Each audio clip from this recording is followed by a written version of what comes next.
So today you have no excuse now to register on my Econ Lab. Okay, so register on my Econ Lab and start working because one of the homework will be due, I think, very soon. The first one, which is how to use my Econ Lab, and the second one due a few days later. So please get on it. If you miss it, like as I mentioned in the syllabus, if you miss the homework, then you will lose the credit on the homework. There's no makeup homework. Any question here? I know it is expensive. The textbook, the price of textbook is just going up. But you have to do it. There's no other way around it. And also, I suggest things. He has to. What's your name? Yeah. Cole. Cole. Since Cole has to leave, right little bit right after class. So I suggest we start class at 1:20, then end at 2:20. Would that be good? Yes. Okay. So would that be okay for everyone? So we just 5 minutes, start 5 minutes earlier, 1:20 to 2:20. Consensus from everyone? Okay, no objection? Okay, good. So this way we take care of everything. Okay. All right, so today we're going to start chapter 2, but I want to ask a few questions from chapter 1, see just how much you remember. Okay? All right, so from the chapter 1, we learn a lot how fundamental concepts we will be using throughout the semester, like opportunity cost, marginalism, and efficiency and efficient market, and also some methodologies like positive economics, normative economics, and what is macroeconomic, what is microeconomics, and those kind of things. So I'm going to ask you, okay, we talk quite a bit about efficient market in the last class. Anybody remember? And how did we define efficient market? Again, I want to see how much you remember. Not you don't have to read your notes because I'm not going to grade you on how you answer, but I just want to see how much you remembered.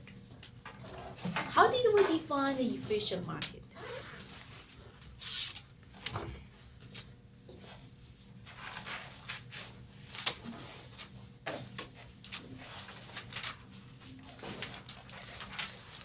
Nobody remembered how did we define the efficient market? Producing the most you can with the least amount of resources. You're right. That is the definition of the efficiency. But before we introduce the efficiency, we talk about the efficient market. That's it.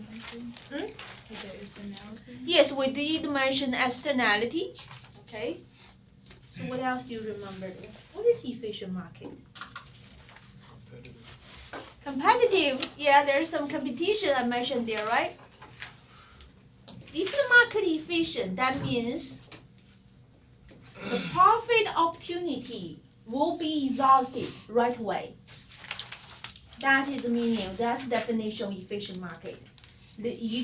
No firm is able to maintain a positive profit margin for a very long period of time. Okay. Then we talk about some conditions to have efficient market. No externality is one of the conditions. What are the other conditions?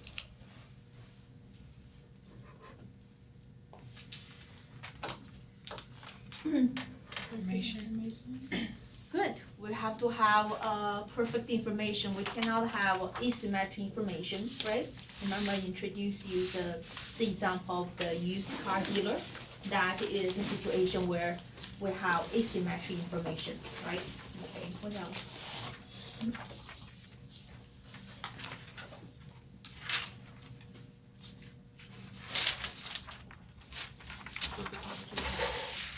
We have to have a perfect competitive market, right?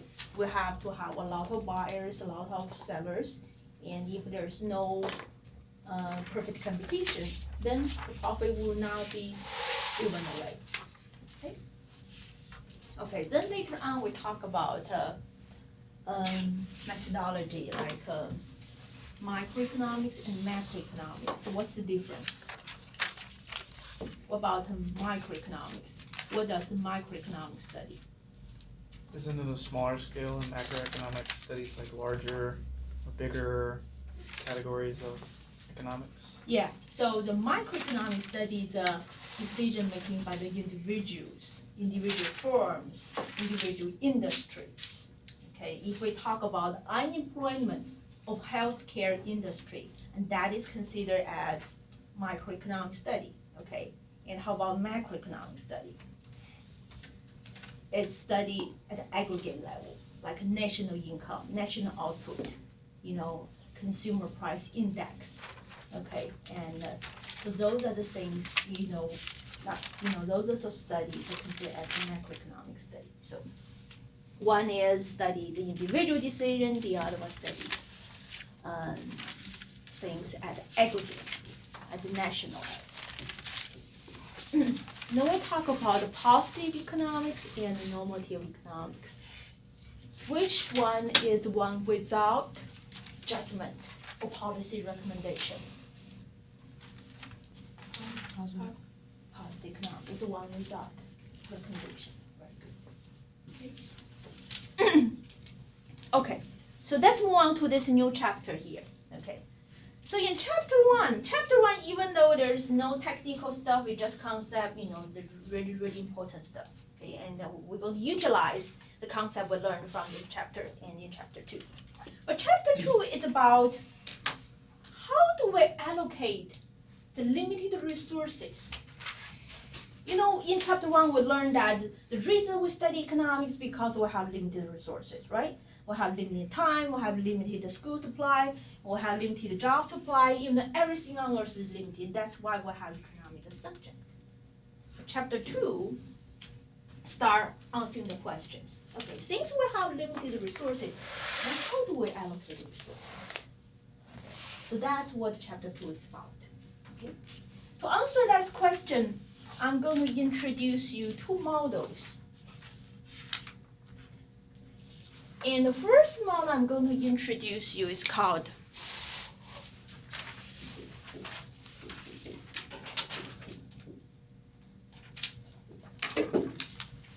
one-person economy. And that's what we're going to talk about today. And on Friday, we're going to talk about the two-people economy.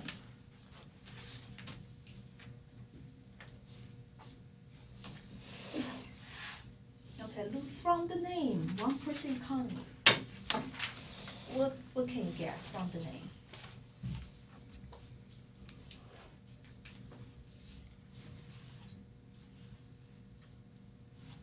What can you guess from the name? It's just One like person. one. Just firm. one? Yeah, that's one. Only one person in the economy. Okay. Very simple. And when we talk about two-people economy, there will be 2 people. Okay.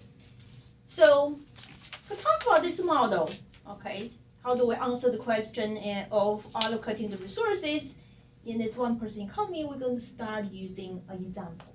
Okay. Have you guys watched the movie Cast Away? Cast Away by Tom Hanks. How many of you watched the movie?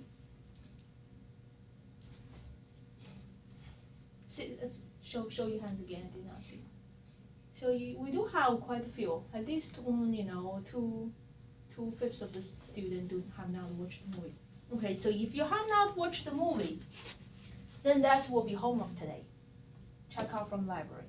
I'm pretty sure library has the movie Cast Away. And it's a fun homework. Okay. And so the people who have watched the movie, tell me, why do I use this example? Because he was by himself. Because the movie, can anybody tell the people who have not watched what this movie about? You have to watch the movie, right? Okay, Yeah. can you tell us a little bit about what's Well, it's been a while since I watched it, so I Uh-huh. don't want to tell you the wrong thing. But I remember at first he was working, and then Uh-huh. he He works for which company? FedEx. yeah. He deliver packages, yeah. He fly all over the world, deliver the packages. That's his job, Tom Hanks' job, okay? Then what happened, Josh? Plane crashed. He was on the plane to Russia, or he was on the plane to going home. I forgot, going back to the United States. Then the plane crashed. Okay, and everybody else died on that plane. But you know, he was I think he fell into the ocean. Eventually, he drifted to a island, and a remote island. There was nobody there. Okay, only some. I don't even remember there was animals. Not sure. Do you guys remember? I think you just ate fish. Yeah, I don't remember. There was not even animals on that island. Just so he stayed on that island for years. He survived without anything. So it is an incredible story. So that's why it's a fun homework. Check it out more. You will not regret watching it. And so eventually, and he how did he get out the island? Do you guys remember? He built. He built a raft. Yeah. Right, he used cut the trees and they built a raft, and he drove to the ocean. Eventually, there was a ship, and he was rescued. Eventually, got back to Earth, got back to He was going the crazy. United States. Yeah, so that's what the story about. Okay, so the story about how did he survive on this island by himself. Okay, and that is a perfect example for the model we're going to talk about, one-person economy. Okay. Because he has very limited resources on this island, right? So what did he survive on? Anybody remember? Coconut milk, right? That's what he drinks. And how about the food? Fish. Fish. Okay, that's the two main things he survived on. Coconut milk and the fish. Okay, so let's suppose he can utilize his limited resources, to focus on these two activities every day. Okay? And another question I want to ask you, what were his resources? We talk about limited resources, right? That's the key concept in economics. So what were his limited resources that he could utilize in order to survive on that island? The trees, natural resources, Such as, water, trees, the food that was native to the island. does he have water? I mean, He cannot drink. No, He cannot drink that water. He cannot drink salty water. So, Coconut milk, that's the thing he can drink. And the rain, sometimes he use a leaf to channel the rain, and he kind of dig a hole in the coconut, so he used that as a bottle to collect the rainwater. Okay, he used that and also coconut milk as his drink. So that's his resource, one of the resources. Others. What other resources? Fish, yeah. What else? trees for shelter. I'm sorry. You use the bamboo and trees for shelter. He used bamboos. That's right. Eventually, used bamboo to make a rope. Use it as a rope to make the raft. What else? Wilson. Yeah. So, is it? I think it's one of the package, right? Right, drifted to the island. He opened up this package, and there is a volleyball. No, the volleyball was just out. It is volleyball. Yeah, I'm pretty sure it was volleyball. It's volleyball. Then he named this volleyball Wilson. So that's become his companionship, on this island. And become very important. Think about an island for 4 years, nobody to talk to. He wants to talk to somebody. So he gave this volleyball, he painted, used his blood, painted like eyebrows and eyes and nose, and he said, okay, you're Wilson. So he communicated Wilson, even though it's only one-way communication. But that is a friend. Okay, do you guys remember that? Okay, what else? So that's his friend, that's also his resource. What else?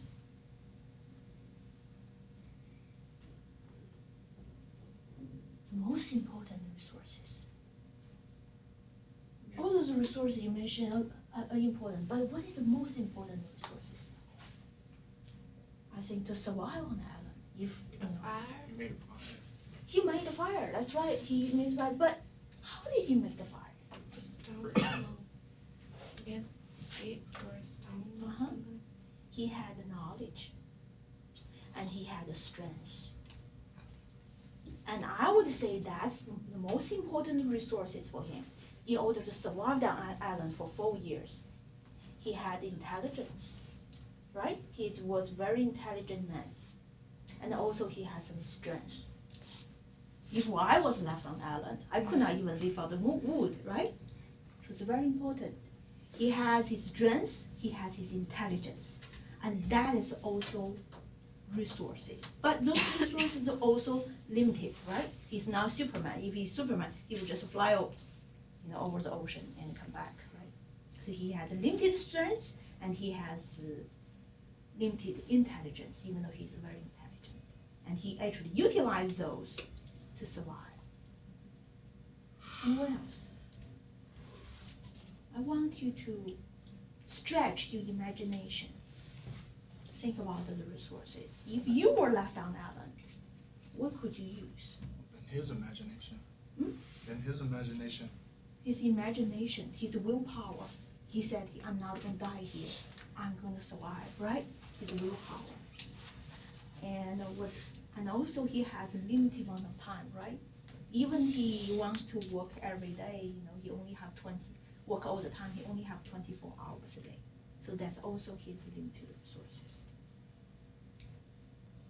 Right?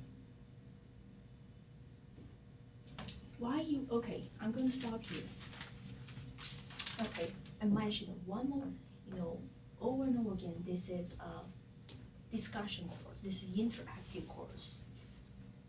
I see some interactions, I'm very happy that the few of you have interacted with me. Well, how about the rest of the review? And I can tell you, if you stand here, you will know. If your mind is somewhere else, I can see it very clear. And some of you, the mind are not here, somewhere else.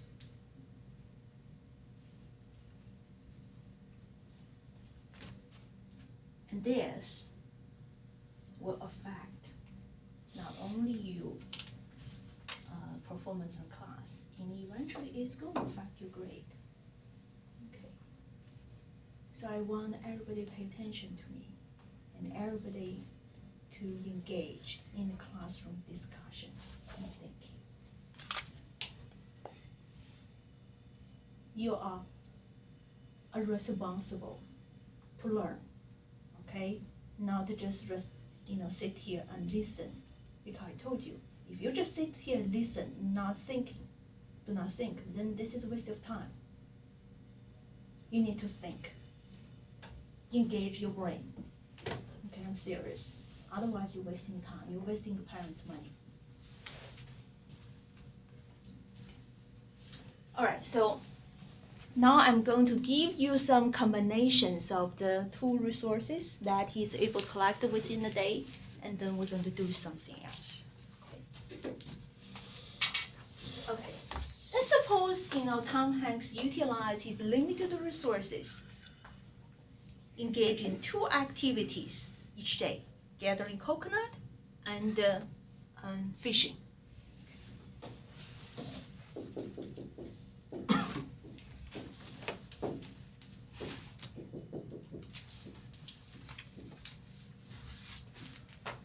If he spent all day long and all his resources on gathering coconuts only, he can get 30. He can gather 30 coconuts, but then he has no resources, no time left to fish, and he will get 0. Okay? And if he wants to have some fish, want to allocate some time to fishing, then he could also gather 25 coconuts and 10 fishes. If you want even more fish, he can lower the number of coconuts to 18, and then he would be able to catch 20 fishes. If someday he just very hungry, he just want to allocate a lot of resources to fish, then he can get 30 fish, but only 10 coconuts. Okay. The last combination I'm going to give to you is if he spent all his resources within this day on catching fish, he can get 40 fishes and 0 coconuts.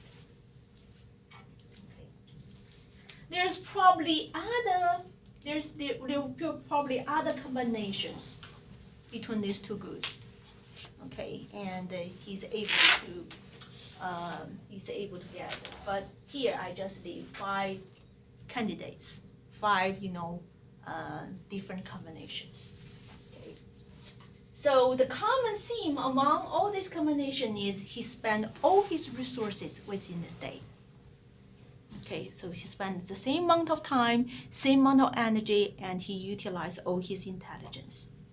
Okay, so that it remained the same. The resources he has remain the same. He just allocates the resources differently among these 2 activities. Then that's what he can get. Okay? So I'm going to do here is I'm going to draw a graph, and I'm going to plot these 5 different combinations on this graph here.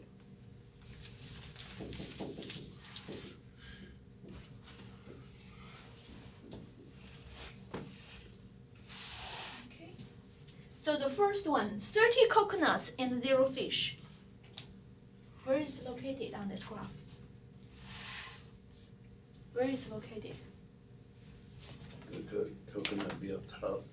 It's right here, right? Okay, so that's it. This is 30 coconut, okay, and 0 fish.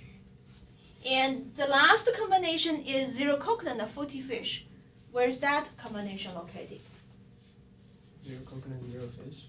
0 coconut and 40 fish. At the bottom. The bottom, somewhere here, right? Okay. And how about the rest of them? Where are the rest of them located? Maybe in the middle. So you go It down. will be somewhere here, right? Okay. So let's draw all of them. 25, 10. So 25 coconuts. So first I want to find where 10 is, 28, 25. So it's somewhere approximately here. Okay. Next one, 18 coconuts and the 20 fish. 18 coconut, 20 fish, somewhere here. So this is 10, 20, 30, okay? And the next one is 10 coconuts and 30 fish. 10 coconuts, 30 fish, somewhere here. And the last one's here, okay? So now I have 5 dots and on this graph here. I'm going to connect all of them.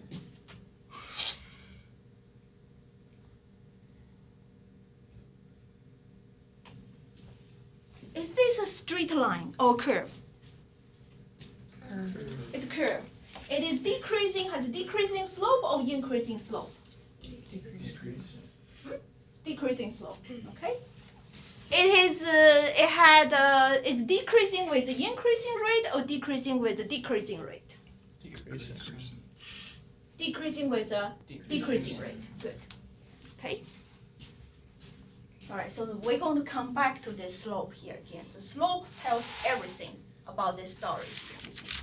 All right. Good. Okay. So we assume that even though we only have 5 combinations, in this graph here, but we assume all other possible combinations that Tom Hanks is able to come up are located on this curve. We assume that. We assume this curve here captures all other possible combinations of the 2 goods he's able to get if he utilizes all his resources within a day. Okay. And if that's the case, now we can give a name to this curve. And it does not have to be a curve. Okay? In some situation will be a straight line, but in this situation, in the Tom Hanks story, and this is a curve. Okay? But we're going to give a name. And we call this is a production possibility frontier.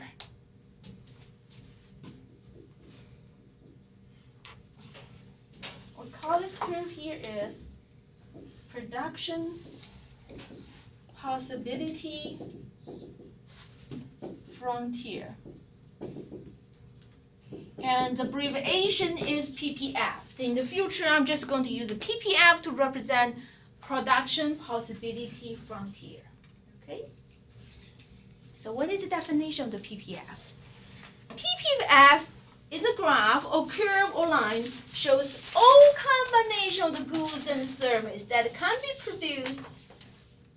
You may want to write down. I don't have all the space to write this down here.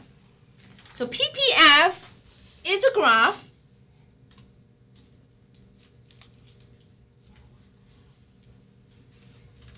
that shows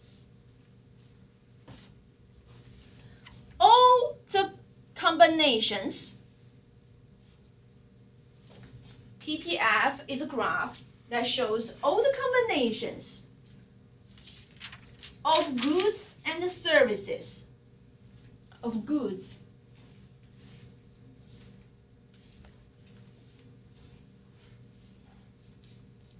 That can be produced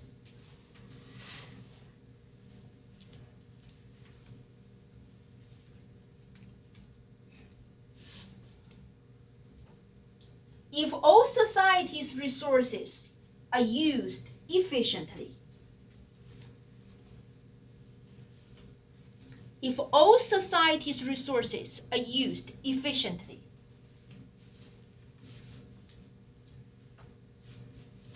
That's the definition of PPF. It's a graph shows all the combination of the goods and services that can be produced if all society's resources are used efficiently. So if Tom Hanks' resources are used efficiently, and this is the PPF, then it shows all the possible combination of the coconut and the fish that Tom Hanks is able to come up. Okay, so that is production possibility frontier. So today our job is just to understand this, analyze this. Even though you might think this one-person economy is really very unrealistic, but this unrealistic example situation can tell us a lot of things about the real world. Okay, so that's what we're going to analyze this. So first, let's look at the first property of PPF. The first property of PPF is that it has a negative slope. So why PPF has a negative slope? And also I'm going to raise another question. If I'm going to change a story, I'm not going to use Tom Hanks, Castaway as a story base. Would PPF sometime has a positive slope?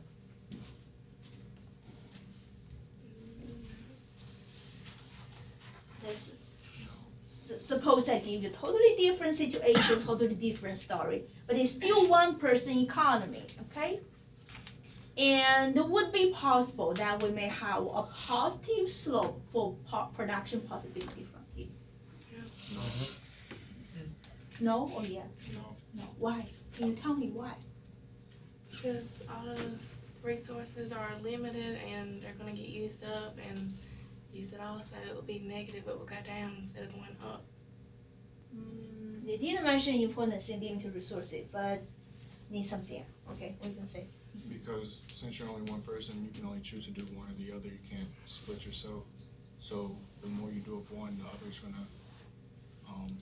Because you have limited resources, if you allocate more resources on one activity, you will have less resources to work on the other activity, right?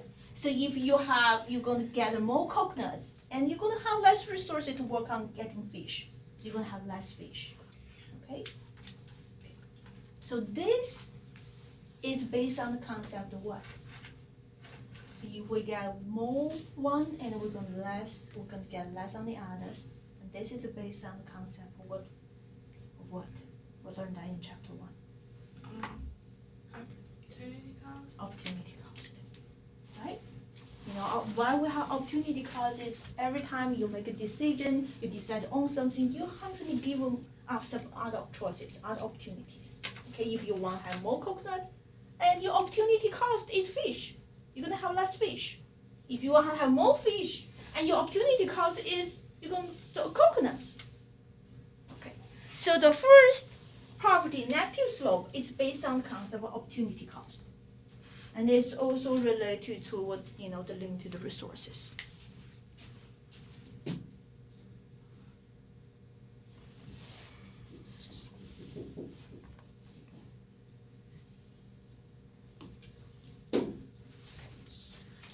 This is the first property here. Okay, the second property. If you look at that definition here, the second half, the end of the definition, it says if all the society resources are used efficiently. So, this combination here, along this curve here, represent efficient use of the resources. Why that's important? What does that definition tell us about the combination here?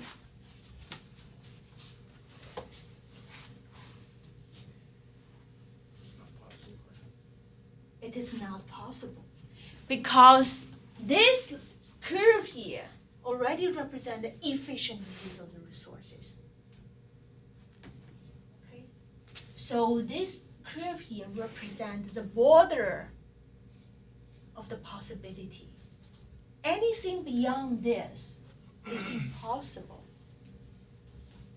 unless what? More resources, more time. Great. Unless there will be more resources later on. And did that happen to Tom Hanks later on? Something was up short.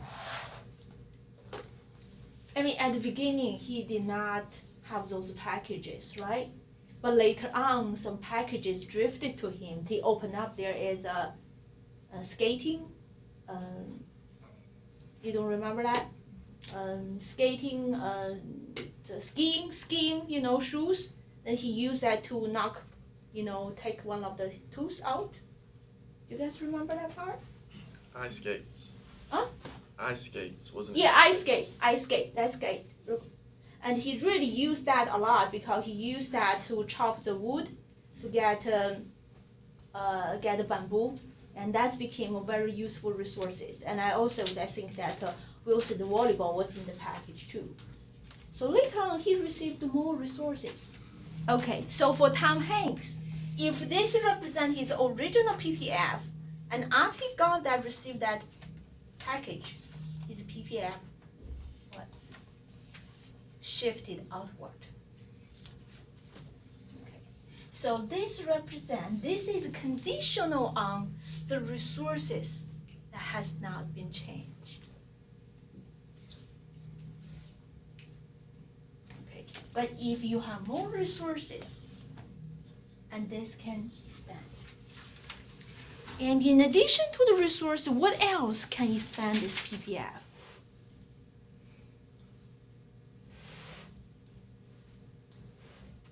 The skills. Skills.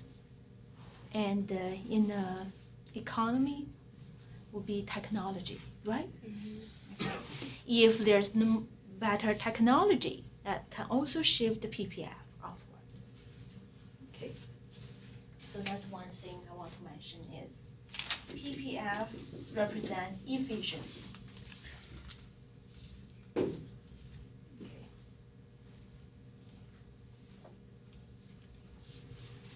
And how about any point here? Any point inside the PPF? Inefficient means he has some resources left, right? He's not utilized his resource to his full potential.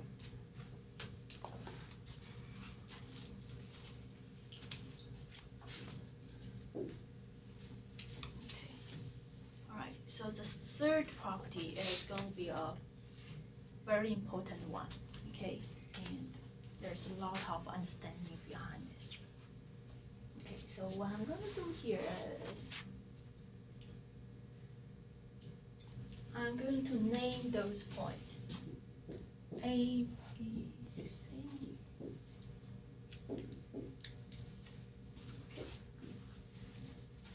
This is point A, B. Okay. Now I want to tell you, if Tom Hanks move from point A to point B, he will gather 10 more fishes, right? Yes? What is the opportunity cost for these 10 more fishes? Less Coconuts. How many coconut he has to give up in order to get that 10 fishes? 5 coconut. Good.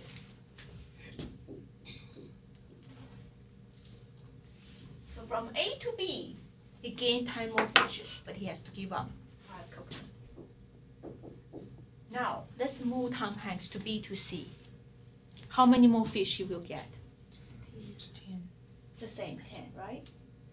Now this time, how many coconut he has to give up? 7.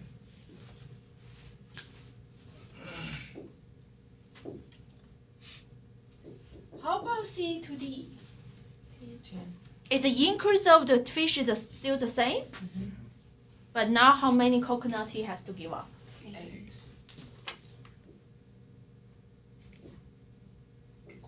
D to E. What is the increase of fish?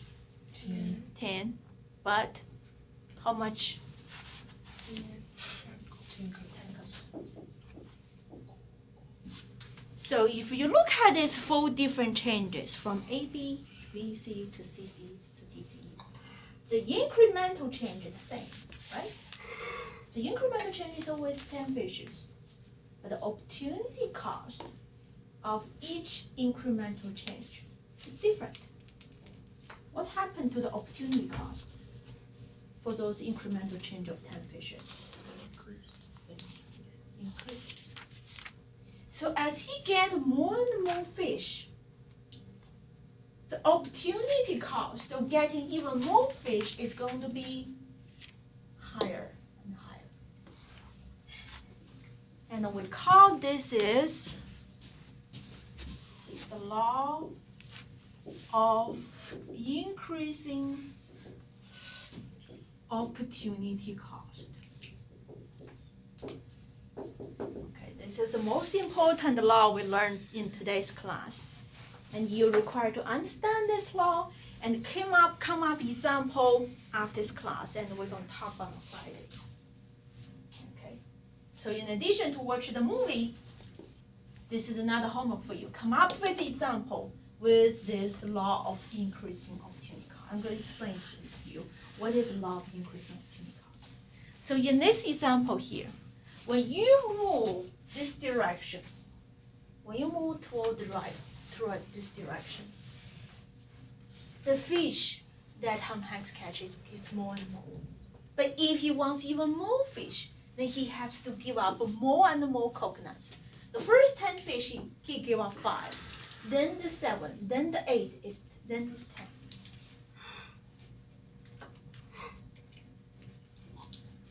10. Now I'm going to ask you, what if this opportunity cost remain the same? Then what would it be? What would the PPF look like?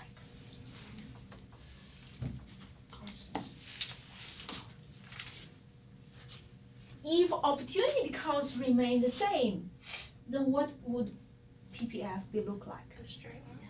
A straight line, very good. So next time, if you see a straight line of PPF, it tells you something. It tells you the opportunity cost remain the same.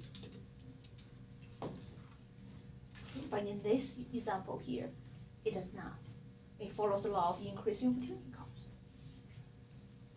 Now, here's the question for you saying, why is it like that? Why the opportunity cost increases as Tom Hanks gets more and more fish?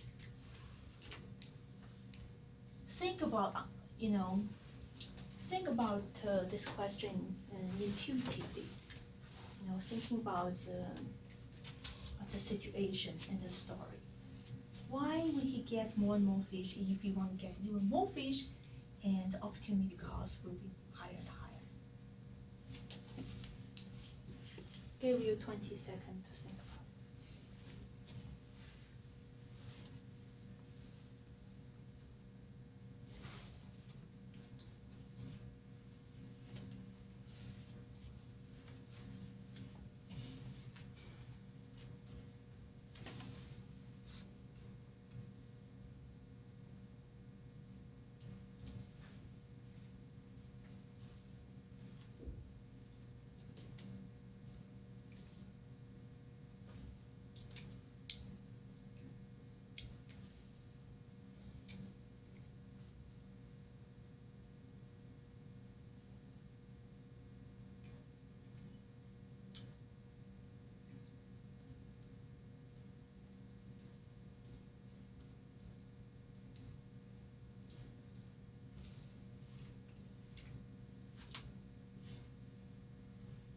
Anybody can think of reason why? Intuitively, you want to say something? Because when you fish, you're expending more energy, and it's harder to fish than it is to get a coconut down, I would think. It is hard to get fish. So, even though he may be able to get more fish 10 at a time, it's taking away a lot more energy every time he's getting 10 more, so is taking even more coconuts each time. But why every time he gets 10 more, it's going to take much more energy? So why the second 10 fish takes more energy than the first 10 fish? Because energy is a limited resource. And why the second 10 fish become harder, takes more energies? Because fish are a limited resource, so you have to look harder. They're not just sitting there waiting for you to kill them. But why the second 10 fishes is the harder catch than the first 10? The longer it takes. Why is Like longer? you're already tired from the first 10, now you're even more tired. Okay, good. You guys are very close to the answer. Is it like what you were saying with the hamburgers? When you eat one, get satisfied, you want the second one. Is that it, or? Okay. Sorry. It's okay. But you guys are close, what you said. It's 10 less fish. Good. You got it. So let's suppose, you only have 40 fishes around the shore, right? 40 fishes on shore. When let's say, if you want to catch the first 10 fish, it takes you like 3 hours to do it, okay? So after you catch the 10 fish, how many left? 30 fish left. Now you want to catch another 10. Do you think it's going to take you longer than 3 hours or less than 3 hours? Longer, because now there are less fish in that area. So that second 10 fish is going to take you longer.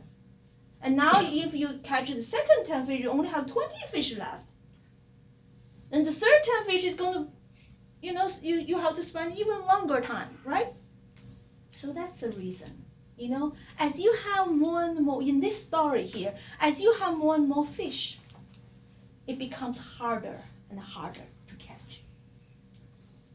So you have to spend more resources, exert more resources in this fishing activity.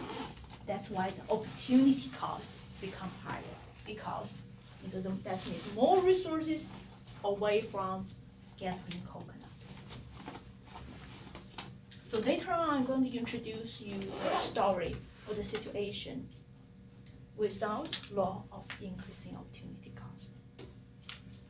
Okay, so now everybody understand this. So everybody understand law of increasing opportunity cost? Now can you give me an example that shows the law of increasing opportunity cost? Which means when you have more and more things, and it becomes more costly to get even more.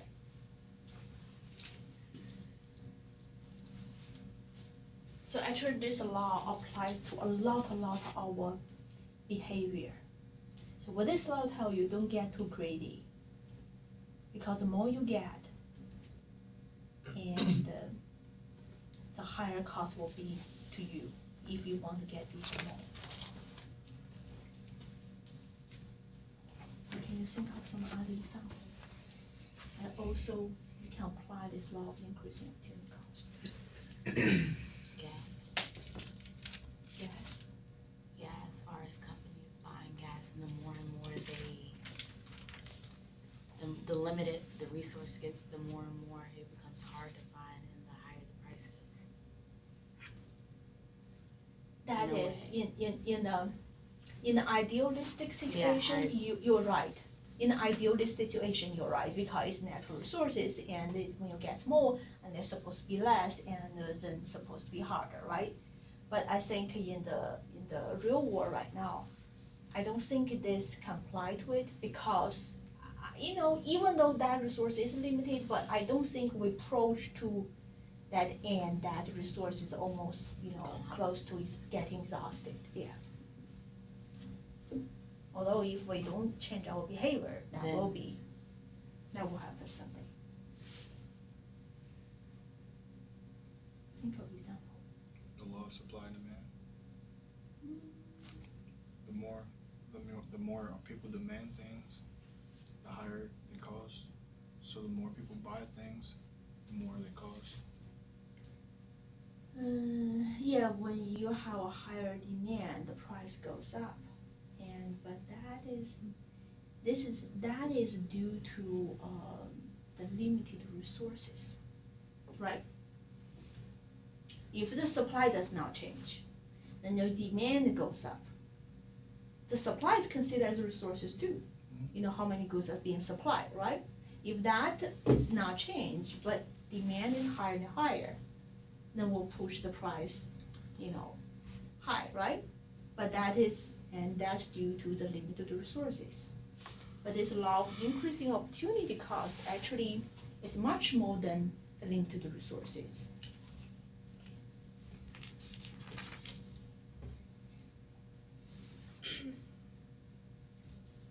What about drilling for oil? Explain. I know you guys want to think about big example, but it doesn't have to be. It could be your daily activities. Having to continue to go deeper in the earth or relocate to somewhere else and drill for it. How this law applies there.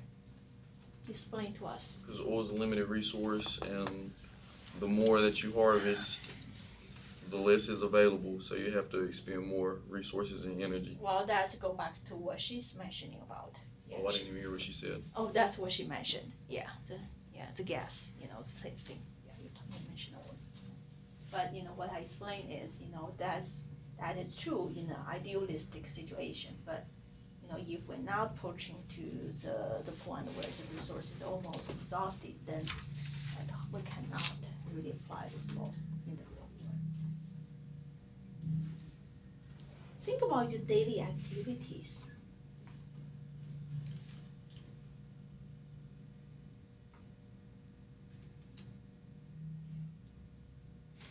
I'm going to use an example.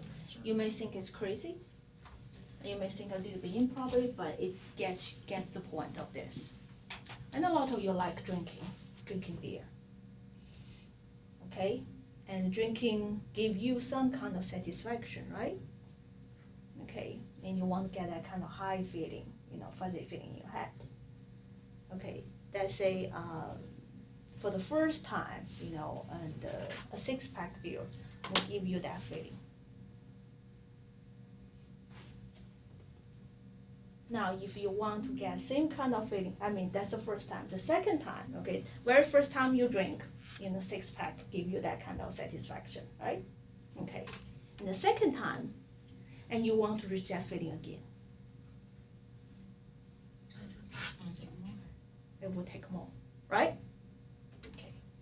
And as you drink more and more, after years, your body is really developed tolerance for alcohol. So you have to drink even more to reach that level of satisfaction, right? And you have to consume more, and it will cost you more. Law of the increasing opportunity cost. I know that's not the greatest example, but another example I want to give to you is the grade, this class, the student's grade. Okay, have you guys heard of bell curve? Why you guys are so quiet? Why? Tell me.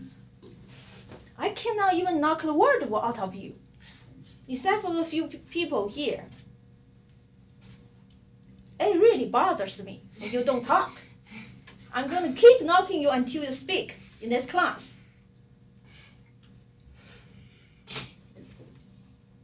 Probably never see a professor like that because I care about what you learn, what you study here. I don't want you sit here and waste your time. You better speak. Okay? I'm counting on every one of you speak and think. Okay. Okay, bell curve. Have you heard of bell curve? Yes. Yes? Somebody said, okay, you heard bell curve. What is, explain to us what is bell curve. Well, in high school, it was like if you had an exam and like everyone scored low, then they'll adjust the passing grade. Okay. So bell curve looks like that, right?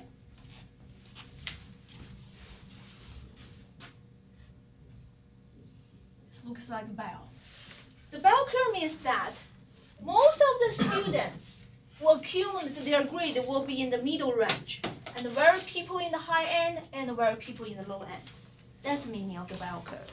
And most of the grades, I mean, if it's being graded, and has been constructed carefully and being graded fairly, and it should follow that bell curve. So most of people will in the middle range, getting 70s and 80s. Very few people get above 90s, and very few people get low 60, 50.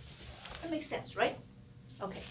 So I want to explain how can we use this law of increasing opportunity cost to explain this behavior, this phenomena of the bell curve. Why most of student grade fall into that middle range? Very few people in the upper end, very few in the lower end.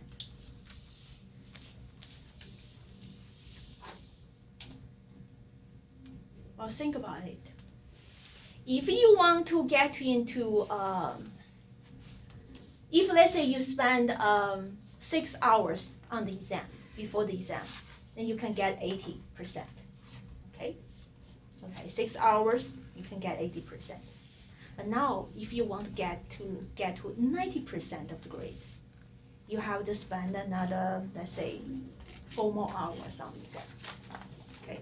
So by spending 4 more hours, you're able to get to 90% from 80.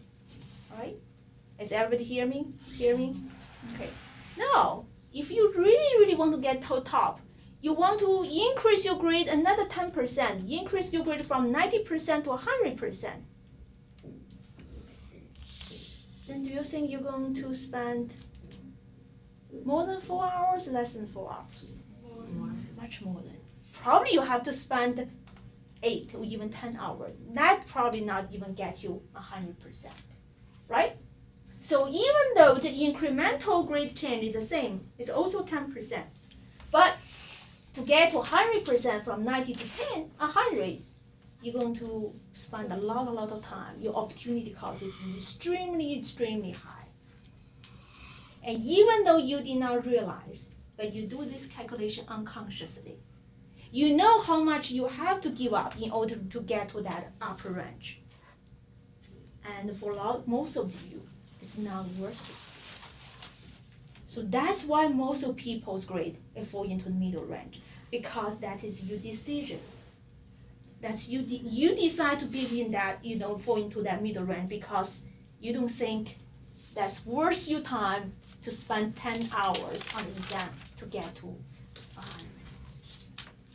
So even though, so that's why I say it is this bell curve does not reflect a bit of your intelligence. It reflects your decisions, the opportunity cost you have taken into consideration, and also how do you think you want to spend your time, whether you think that time is worth spent. I think that that's kind of skewed though, because intelligence does have a lot to do with it. I mean, somebody that spends 2 hours studying for a test might get the same thing as somebody that spends 6 hours studying for a test. Now, the person that spent 6 hours studying for that test may know that they need to spend more to get a B, You're right. It does. but there is a That's difference. a play a role. person to That's a person. play a role. It does play a role because some people spend more time. You're right. But what I'm saying is, you know, even you think a person who is not too intelligent, they still can get to the 100%. It just need to take more time, right? Spend more time. But this bell curve here, why most of people equivalent, you know, I think intelligence does, you know, contribute some factor, but I think most of the contribute to the decision of optimal cost. All right, okay, so it's good to you? Okay, so from next class, we're going to start at 1:20 and add. Yeah, you sign up for that. You have your